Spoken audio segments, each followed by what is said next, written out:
কেন হচ্ছে, স্বাভাবিকভাবেই কি অভিযোগ উঠে আসছে দেখাবো প্রতিবেদনে।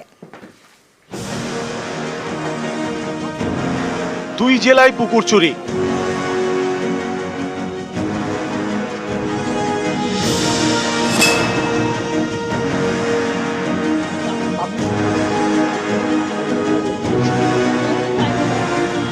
পূর্ব মেদিনীপুরের তমলুকের 11 নম্বর ওয়ার্ড। এখানেই হলদিয়া মেচেদা রাজ্য সড়কের পাশে প্রায় 1 বিঘার পুকুর। স্থানীয়দের দাবি, পাম্প চালিয়ে সেই পুকুর শুকিয়ে ফেলা হয়েছে। পুকুর বুঝিয়ে নার্সিংহোম তৈরির পরিকল্পনা রয়েছে বলে দাবি। অভিযোগের আঙুল পুকুর মালিকের দিকে।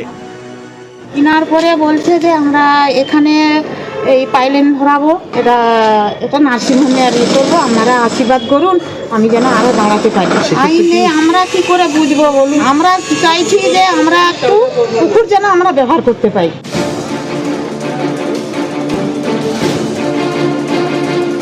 অভিযোগ অস্বীকার করে পুকুর সংস্কারের কাজ চলছে বলে পাল্টা দাবি পুকুর মালিক। তার এও দাবি, কাউন্সিলরের অনুমতি নিয়েই চলছে পাড় মেরামতির কাজ।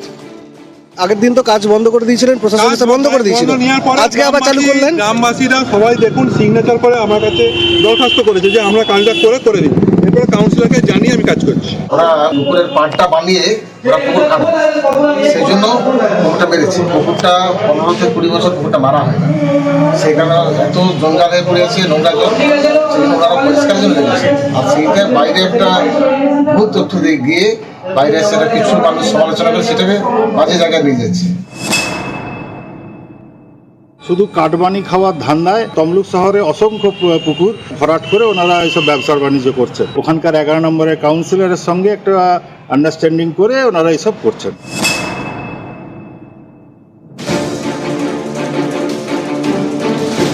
দক্ষিণ 24 পরগনার বজবজ 1 নম্বর ব্লকের পূজালি। এখানেই রাজীবপুর স্কুলের কাছে রয়েছে একটি পুকুর। স্থানীয়দের দাবি, গত কয়েকদিন ধরে মাটি ফেলে সেই পুকুর ভরাট করা হচ্ছে।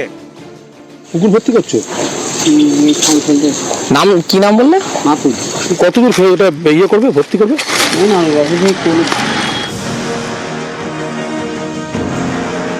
পুকুর ভরাটের নেপথ্যে স্থানীয় তৃণমূল নেতা মাহফুজুর রহমান বলে অভিযোগ এলাকাবাসীর। যদিও বারবার চেষ্টা করেও তার সঙ্গে যোগাযোগ করা সম্ভব হয়নি। এখনো খোঁজ পাইনি, খোঁজ নিয়ে বলবো। নিউজ 18 বাংলা।